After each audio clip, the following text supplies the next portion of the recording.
What's your name? Come on, you must have a name. I'm Susan. Silver Surfer. Silver Surfer in the flesh. You said you weren't the one trying to destroy our world.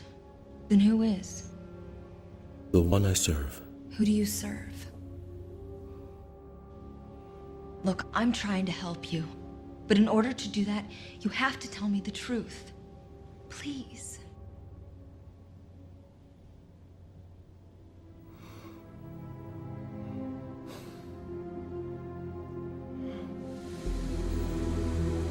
It is known by many names. My people called it Galactus, the devourer of worlds. It must feed on energy to survive, both thermal and organic. How could you willingly serve this thing? Because I must. Doesn't it bother you? All the worlds and innocent people you've helped destroy? My service spares my world and the one I love. Why did you try to protect me? Because you remind me of her. This is one kind of action that I have been exploring.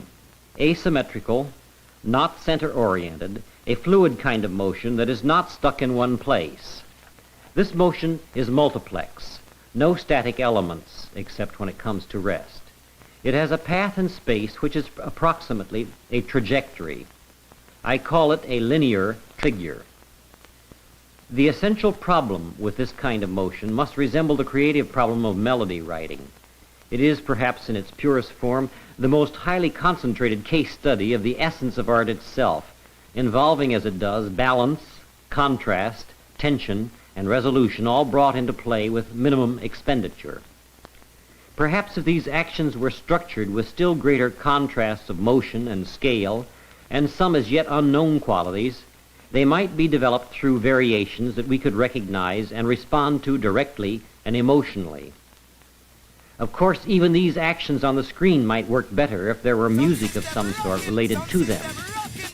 I think of sound as a partner to this kind of visual experience, but I do not want the graphics to play a role of the lesser, subservient partner. Starting with recorded history, I suppose we have had as much experience creating melodies as creating poetry. But who has experienced the satisfaction of composing more than a fragment in this new audiovisual art? What is needed, therefore, is for someone to be able to add a few years' experience to perfect his skill at designing motion for the eye to perceive. You have been seeing a kind of motion which I would have you compare with melodic linear phenomena of music. The comparison might be carried a step farther by showing how we might relate and harmonize two or more actions that run simultaneously. Now, from here on, I'm going to present a kind of spoken counterpoint. I'll interrupt myself to explain what is on the screen, but I have more to say in general about formal problems. For example, the op art directions have indicated what values can be found in the effects of color as an experience for its own sake. There are the same potentials here, but with the added factors of time and motion. Let me add a disclaimer to any systematic color aesthetic at this time. I am using color on the elemental level of a simple color code system at present. The relationship is still simple, merely completing the other half of a basically circular figure. These more dynamic relationships begin to illustrate some of the potentials of the computer as a graphic variational instrument. Yet the obstinate part about these actions we are seeing is their subtlety, their ambiguity.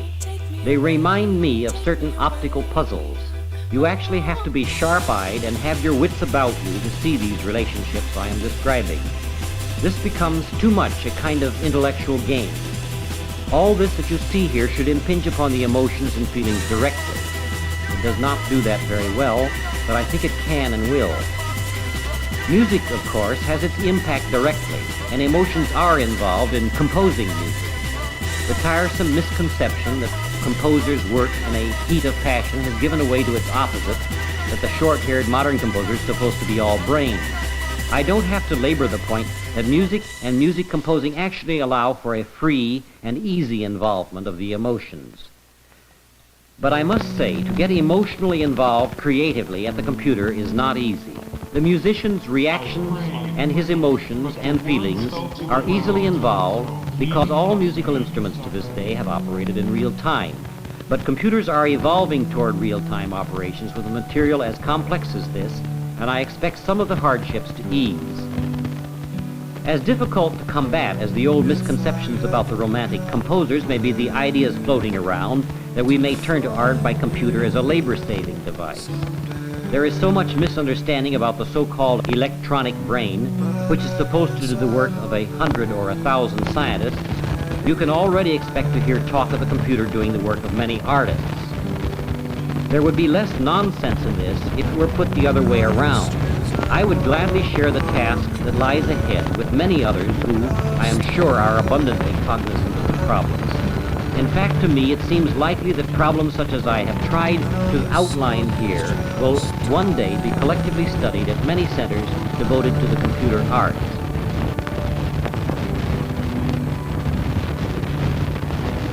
In summary, I must comment that if this kind of computer art study looks like a lot of fun, which it is, let me add there is some agony in it too.